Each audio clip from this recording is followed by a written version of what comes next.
It is a great pleasure to welcome my friend, Prime Minister Erdogan, back to the White House. This visit is also another opportunity for me to return the extraordinary hospitality that the Prime Minister and the Turkish people showed me on my visit to Turkey 4 years ago, and that included my visit to the Prime Minister's beautiful hometown of Istanbul.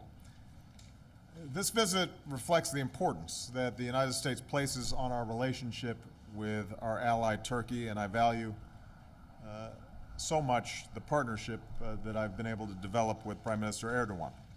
Today we discussed the many areas in which our countries cooperate, including Afghanistan, where our troops serve bravely together, the G20, where we promote our shared prosperity, and Iran, where we agree it is critical that we do not see that country acquire a nuclear weapon and potentially trigger an arms race throughout the region.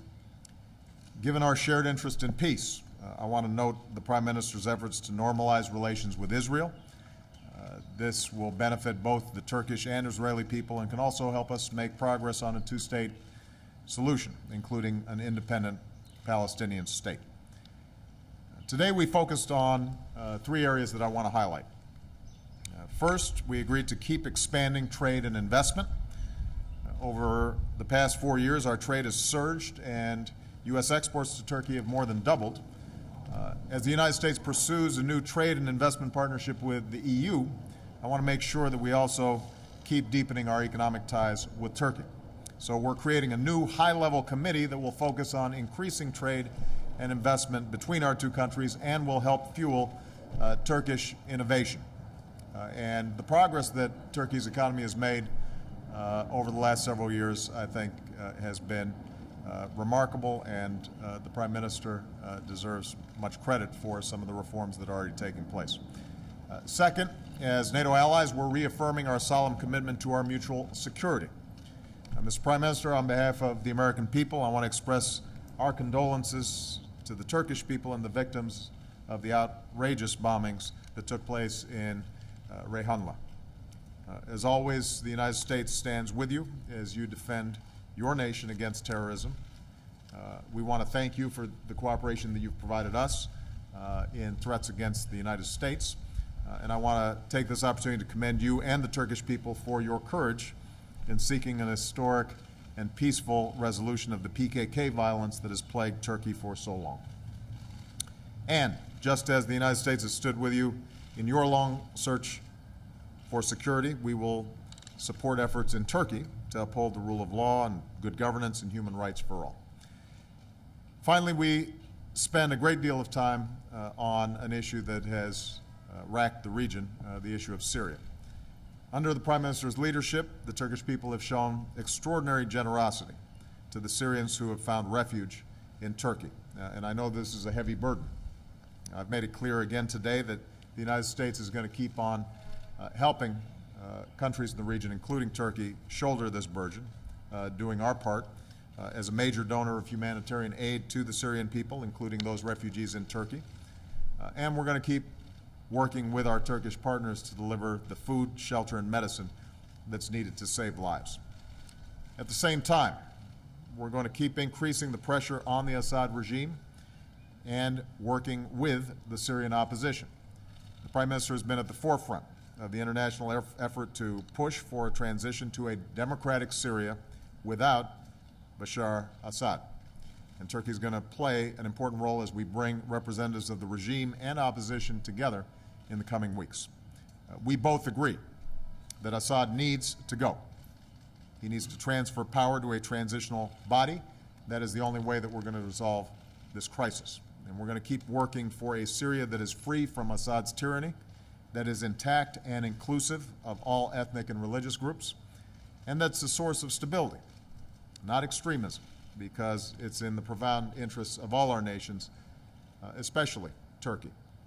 So again, Mr. Prime Minister, I want to thank you for being here and for being such a strong ally and partner in the region and around the world. I know that Michelle appreciates the opportunity to host Mrs. Erdogan and your two wonderful daughters this morning. I'm looking forward to our dinner tonight, and as always, among the topics where I appreciate your advice is close to our hearts, and that's how to raise our daughters well. You're a little ahead of me in terms of their ages. With the Prime Minister's permission, I want to make one other point. There's been intense discussion in Congress lately around the attacks in Benghazi. We lost 4 brave Americans, patriots who accepted the risks that come with service because they know that their contributions are vital to our national interests and national security. I am intent on making sure that we do everything we can to prevent another tragedy like this from happening. But that means we owe it to them and all who serve to do everything in our power to protect our personnel serving overseas. That's why, at my direction, we've been taking a series of steps that were recommended by the review board after the incident.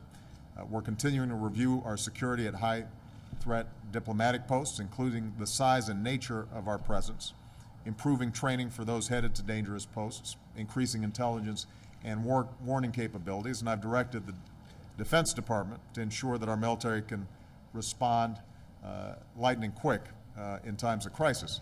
But we're not going to be able to do this alone. We're going to need Congress as a partner. So I've been in discussions, and my team has been in discussions with both Democrats and Republicans, and I'm calling on Congress to work with us to support and fully fund our budget requests to improve the security of our embassies around the world. We also need Congress to work with us to provide the resources and new authorities so we can fully implement all of the recommendations of the Accountability Review Board. And we're going to need Congress's help in terms of increasing the number of our Marine Corps Guard who protect our embassies. So I want to say to members of Congress in both parties, we need to come together and truly honor the sacrifice of those 4 courageous Americans and better secure our diplomatic posts around the world. And I should add, by the way, that we're getting some help from the Turkish government on some of these issues. That's how we learn the lessons of Benghazi. That's how we keep faith with the men and women who we send overseas to represent America, and that's what I will stay focused on as Commander-in-Chief. So with that, Mr. Prime Minister, welcome to the United States. I'm sorry the weather's not fully cooperating with our lovely Rose Garden press conference, but I think we'll be okay. Thank you. Mr. President, distinguished members of the press, ladies and gentlemen,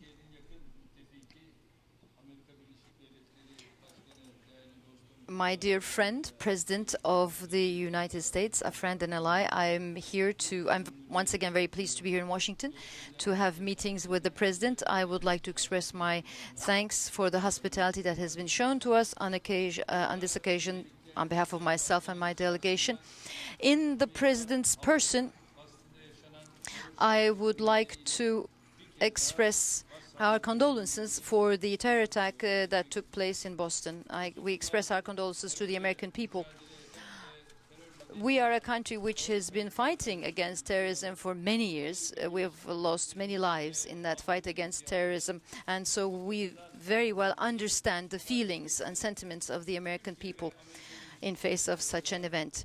As Turkey and the United States, we are both determined to continue to fight jointly against terrorism. My dear friends, Turkey and the United States have many issues that cover the Middle East, to the Balkans, to Central Asia, to other areas, including issues such as energy, security of supply, and many other issues. And in all these areas and on all these issues, we display a very strong cooperation. And in our meetings with President Obama today, we talked about relations between Turkey and the United States and also about some topical issues which remain on both of our agendas. We had an opportunity to exchange views on regional and global issues, and our exchange of views and opinions will continue throughout the day with other meetings that will take place during the rest of the day. I am here with close to 100 business people, and they are holding meetings with their counterparts in the United States, and they will continue to talk and meet with their counterparts this afternoon as well. Bilateral economic relations between Turkey and the United States have to be improved, and we both have this aim. 10 years ago, our trade stood at $8 billion. At the moment, trade stands at $20 billion, but this amount is still not sufficient. We have to increase the amount of trade between our two countries. Bilateral economic and trade relations between Turkey and the United States will continue to develop, and as we carry forward with these efforts, we need to strengthen this relationship with free trade agreements and other agreements. And I can tell you that as leaders of our nations, we have the will to continue to develop our economic relations. In our discussions that pertain to regional issues, Syria was at the top of our agenda.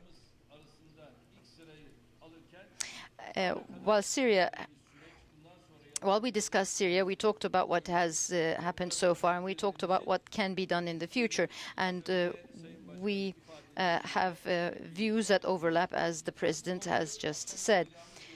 We will continue to discuss this issue in greater detail in our meeting this evening, but let me tell you that ending this bloody process in Syria and meeting the legitimate demands of the people by establishing a new government are two areas where we are in full agreement with the United States. Supporting the opposition and Assad leaving are important issues. We also agree that we have to prevent Syria from becoming an area for terrorist organizations. We also agree that chemical weapons should not be used and all minorities and their rights should be secured. These are all priority areas for all of us. And we discuss what needs to be done on these issues with the President, and this evening we will continue to talk about these in greater detail. Iraq was also another area of discussion for us on regional issues. Transparent elections in Iraq and the participation of ensuring the participation of all political groups in the elections are both very important in Iraq. With everyone's participation, we would like to see a peaceful period in Iraq, and this is what both we and the United States would like to see. With respect to the Middle East peace process, we discussed with the President this important issue, which is very important for regional peace. In the attack against Mavi Marmara, which was taking humanitarian aid to Gaza, Turkish citizens and one Turkish-American citizen were killed, and as you know, we are working with the Israeli government for compensation for those who lost their lives. And the visit that I will pay to Gaza will contribute to peace in Gaza and to unity in Palestine, in my opinion. The Turkish Republic of Northern Cyprus is always in favor of, and in Cyprus we believe that there is a lot of opportunity to reach an agreement on the Cyprus issue, and this is an area which we continue to focus on. We've also discussed Iran, Azerbaijan, Afghanistan, and all these issues, and we have also briefly touched upon some developments in Africa and also about Myanmar. Our joint fight against terrorism will continue to be the case, as I said before, and we also touched upon issues related to the defense industry, and I can say that this has been a historic day, a historic turning point in the context of Turkish-American relations. On regional and global issues, the partnership between Turkey and the United States serves peace, security and stability, and will continue to do so even more in the future. I will cut my remarks shortly, not because I am trying to flee from the rain. Rain is considered to be a great source of abundance, but I will stop here to say that I hope our discussions will be beneficial for our future relations. Thank you. Well, before we get started, let me just make sure that I'm a good host. Mr. Prime Minister, do you want an umbrella? Because we can arrange it if you need it. You're okay? All right. This will be an incentive for the press to ask concise questions and us to give concise answers. I'm going to start with Juliana Goldman of Bloomberg. Fortunately, we all forgot umbrellas. Yeah. Mr. President, I want to ask you about the IRS. Can you assure the American people that nobody in the White House knew about the agency's actions before your counsel's office found out on April 22nd? And when they did find out, do you think that you should have learned about it before you learned about it from news reports, as you said last Friday? And also, are you opposed to there being a special counsel appointed to lead the Justice Department investigation? And also, Mr. Prime Minister, what is the status on efforts to normalize relations with Israel? And do you still plan to go to Gaza in the coming weeks? Thanks. Okay. Well, with respect to the IRS, I spoke to this yesterday. My main concern is fixing a problem. And we began that process yesterday by asking and accepting the resignation of the acting director there.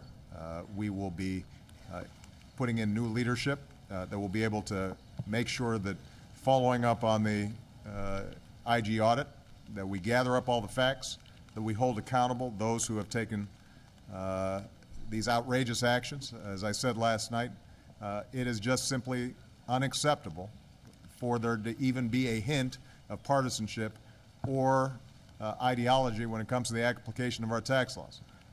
I am going to go ahead and ask folks, why don't we get a couple of Marines? They're going to look good next to us, just because I want them. I've got a change of suits, but I don't know about our prime minister. There we go. That's good. You guys, I'm sorry about. But let me make sure that I answer a specific question. I can assure you that I certainly did not know anything about the IG report before the IG report had been leaked through the press. Typically, the IG reports are not supposed to be widely distributed or shared. They tend to be a process that everybody's trying to protect the integrity of. But what I'm absolutely certain of is that the actions that were described in that IG report are unacceptable. So in addition to making sure that we've got a new acting director there, we're also going to make sure that we gather up the facts and hold accountable and responsible anybody who was involved in this. We're going to make sure that we identify any structural or management issues to prevent something like this from happening again. We're going to make sure that we are accepting all of the recommendations that the IG has in the report, and I'm looking forward to working with Congress to fully investigate what happened, make sure that it doesn't happen again, and also look at some of the laws that create a bunch of ambiguity in which the IRS may not have enough guidance and not be clear about what exactly they need to be doing and doing it right so that the American people have confidence that the tax laws are being applied fairly and evenly. So, in terms of the White House and reporting, I think that, you've gotten that information from Mr. Carney and others. I promise you this, that the minute I found out about it, then my main focus is making sure that we get the thing fixed. I think that it's going to be sufficient for us to be working with Congress. They've got a whole bunch of committees. We've got IGs already there. The IG has done an audit. It's now, my understanding, going to be recommending an investigation. Attorney General Holder also announced a criminal investigation of what happened.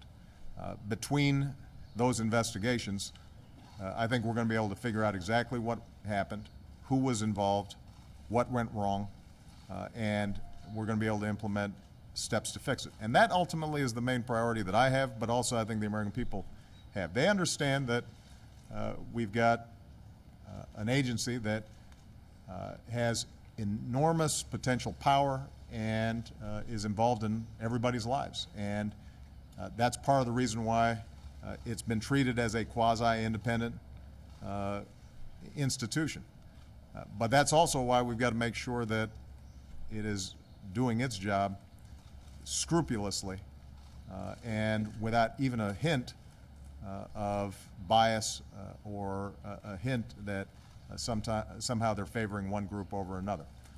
And as I said yesterday, I'm outraged by this in part because, look, I'm a public figure. If a future administration is starting to use the tax laws to favor one party over another or one political view over another, obviously, we're all vulnerable. And that's why, as I've said, it doesn't matter whether you're a Democrat or a Republican, you should be equally outraged at even the prospect that the IRS might not be acting with the kind of complete neutrality that we expect. And I think we're going to be able to fix it. We're going to be able to get there and get it done, and we've already begun that process, and we're going to keep on going until it's finished. All right, guys, I think that... Evet. Gazze ile ilgili soruya gelince And your question about Gaza. benim şu andaki planımda büyük ihtimalle According to my plans, most probably I would be visiting Gaza in June.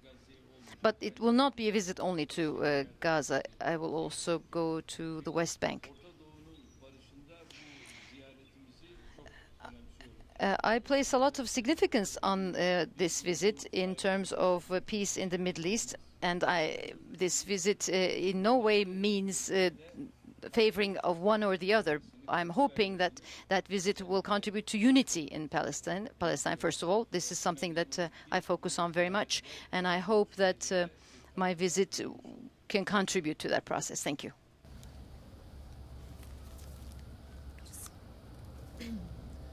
Aysun Turun Habertürk Televizyonu. Efendim öncelikle Aysun Turk from Habertürk. My first question to you, Prime Minister. You talked about chemical weapons, and we know that Turkey has some evidence. Did you present that evidence to President Obama in today's meeting, and what does Turkey expect from the United States in this process? Question to President Obama about Syria. You had said earlier that chemical weapons would be your red line in Syria. Do you believe that at this point in time Syria has overgone the red line, and you said that Assad should go? Will the US take more initiative to see Assad go in the future? öncelikle Let me first of all say that chemical weapons and missiles, rockets, all that have been fired, all that information is shared between the relevant bodies within our administrations, and it's not just Turkey and the United States. For example, the United Kingdom and all others have that those documents, that information, because we share information, and the UN Security Council, all the other relevant authorities will also receive that information in the proper time, so that more information is provided to the public. So we will continue to work in this way. Well, as the Prime Minister indicated, our militaries, our intelligence and diplomatic personnel are constantly sharing information. And I've said in the past, we have seen evidence of the use of chemical weapons inside of Syria. It is important for us to make sure that we're able to get more specific information about what exactly is happening there. But separate and apart from the chemical weapons, we know that tens of thousands of people are being killed with artillery and mortars, and that the humanitarian crisis and the slaughter that's taking place by itself is sufficient to prompt strong international action. And that's why the Prime Minister and I spoke extensively about the steps we're taking on humanitarian efforts, the steps that we're taking to strengthen the opposition politically so that it is inclusive and representative of all the people inside of Syria, the steps that we need to take to continue to strengthen the capacity of the Syrian opposition that are on the ground fighting to protect themselves from the Assad regime, and that we continue to try to mobilize the entire international community to put more and more pressure on Assad so that he recognizes that he is no longer legitimate and that he needs to go, and that we are able to move to a political transition in which The institutions inside of Syria are still functioning, but we have a representative, multi-ethnic, multi-religious body that can bring about democracy and peace inside of Syria. With respect to what I've said in the past around red lines, what I've said is that the use of chemical weapons are something that the civilized world has recognized should be out of bounds. And as we gather more evidence and work together, my intention is to make sure that we're presenting everything that we know to the international community as an additional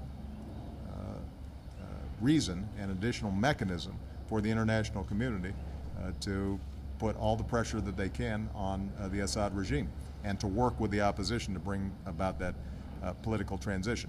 Now, there are a whole range of options that the United States is already engaged in, and I preserve the options of taking additional steps, both diplomatic and military, because those chemical weapons inside of Syria also threaten our security over the long term, as well as our allies and friends and neighbors.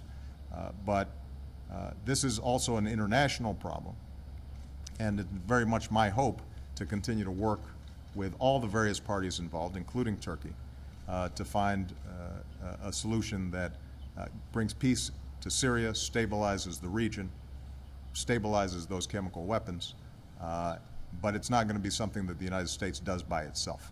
And I don't think anybody in the region, including the Prime Minister, would think that U.S. unilateral actions in and of themselves would bring about a better outcome inside of Syria. Jeff Mason. Thank you, Mr. President. I'd like to ask you about the Justice Department. Do you believe that the seizure of phone records from Associated Press journalists this week, or before that was announced recently this week, was an overreach? And do you still have full confidence in your Attorney General? Should we interpret yesterday's renewed interest by the White House in a media shield law as a response to that? And more broadly, how do you feel about comparisons by some of your critics of this week's scandals to those that happened under the Nixon administration? Well, yeah, I'll let you guys engage in those comparisons, and you can go ahead and read the history, I think, and draw your own conclusions. My concern is making sure that if there's a problem in the government, that we fix it. That's my responsibility, and that's what we're going to do.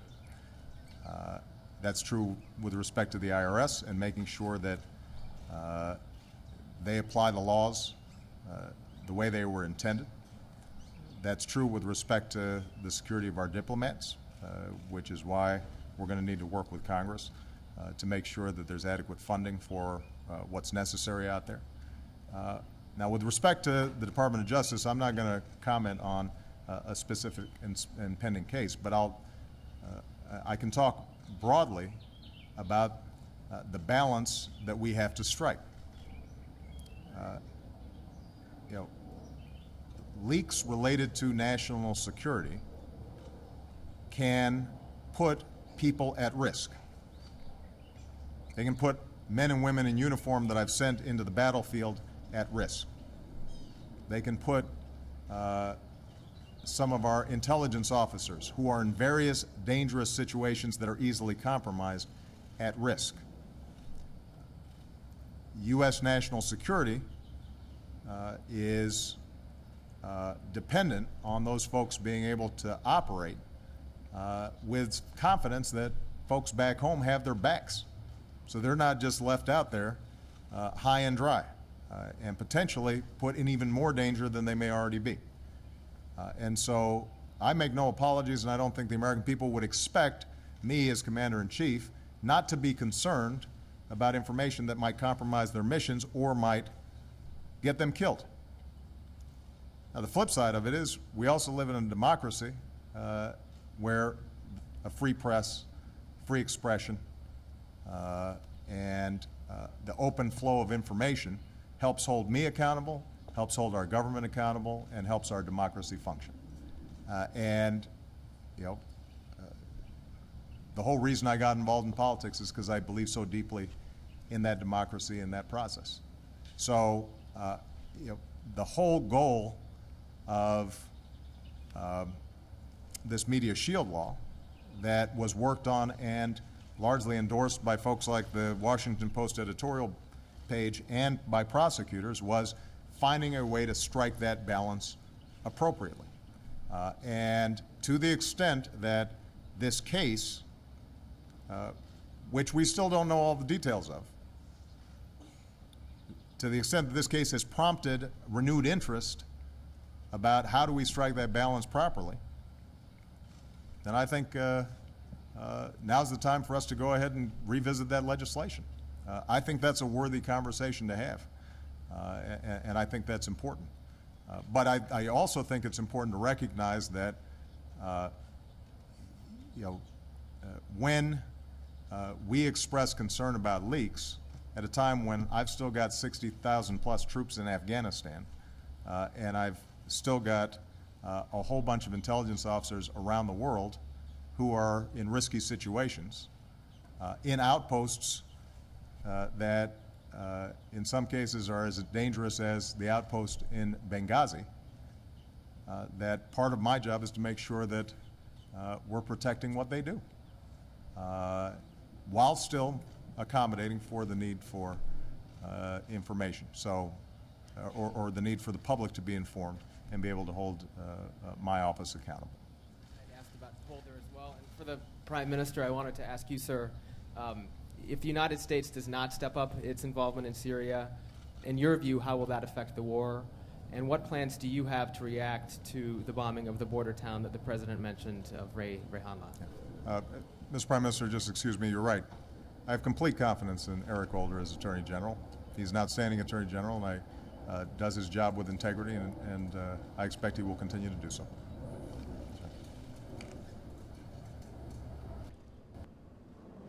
Tabii şu anda siz bardağın boş tarafını gösteriyorsunuz. You are talking about the part of the glass which is empty. I'd like to look at things with the glass half full instead of half empty.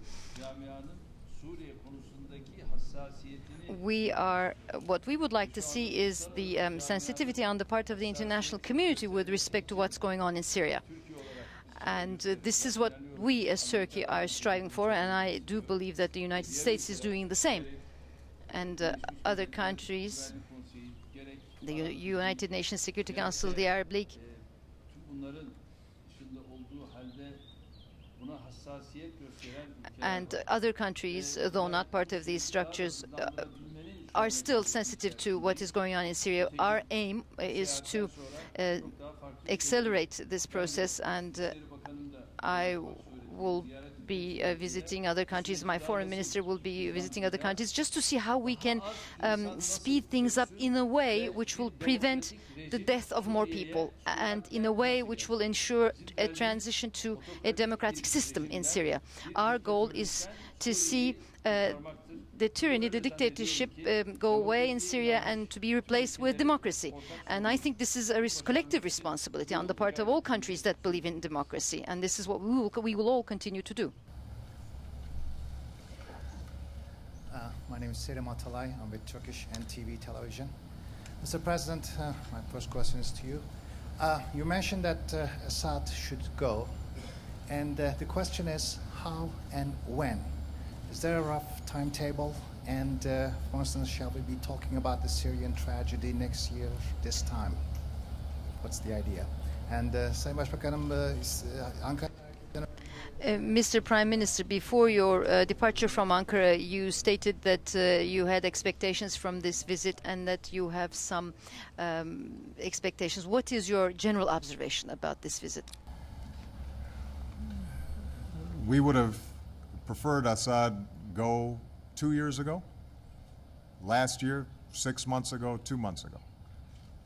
And there has been consistency on the part of my administration that Assad lost legitimacy when he started firing on his own people and killing his own people who initially were protesting peacefully for a greater voice in their country's affairs.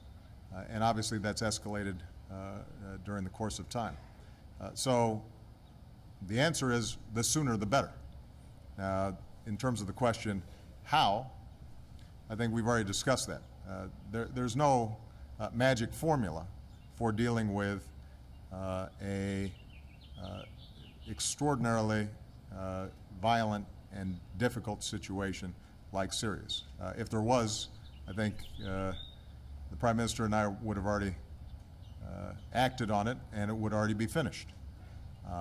And instead, what we have to do is apply steady international pressure, strengthen the opposition. I do think that the prospect of talks in Geneva involving the Russians and representatives about a serious political transition that all the parties can buy into may yield results, but in the meantime, we're going to continue to make sure that we're helping the opposition and obviously dealing with the humanitarian situation, and we'll do so in close consultation with Turkey, which obviously is deeply invested in this and with whom we've got an outstanding relationship with. Çok teşekkür ediyorum. Bildiğiniz gibi Thank you very much. As you know, we will be meeting again this evening, so we'll have time to go in further detail. As I said before, our views do overlap, and with our discussions this evening, we will continue to explore what we can do together. What we şu anda yol haritası olarak can consider as parts of a roadmap looking at Geneva and beyond. Russia and China being part of this process is very important, and daimi üyeleri açısından önemsiyoruz. this is important in the context of the permanent members of the UN Security Council. Their participation in this process will certainly add greater impetus. The pressure of the international community continues to be a very important element. Milletler Güvenlik Konseyi ölçeğinde olayı değerlendirdiğimizde And when we look at the humanitarian support that we have provided so far, we see that support equaling to more than $1.5 billion. And we continue to keep an open door policy, and we will continue to do this because we have a border which is 910 kilometers in length with Syria. We have there are relatives across the border on each side. bölge barışı için So önemsiyoruz. Çünkü we will continue to use efforts. These are all very important for regional peace because on the one hand you have the steps that have been taken, efforts that are in place to normalize relations between the Palestinians and the Israelis. We don't need to have other problems, issues in the region. noktasında adımlar atmıştık ki We had, as you know, taken steps to bring Syria and Israel together to solve their problems. We had 5 rounds of discussions, but unfortunately they came to an end. But I hope that all the steps that we take in the future with respect to regional peace will yield results, and we can work together with the United States with determination to achieve peace in the region. Thank you.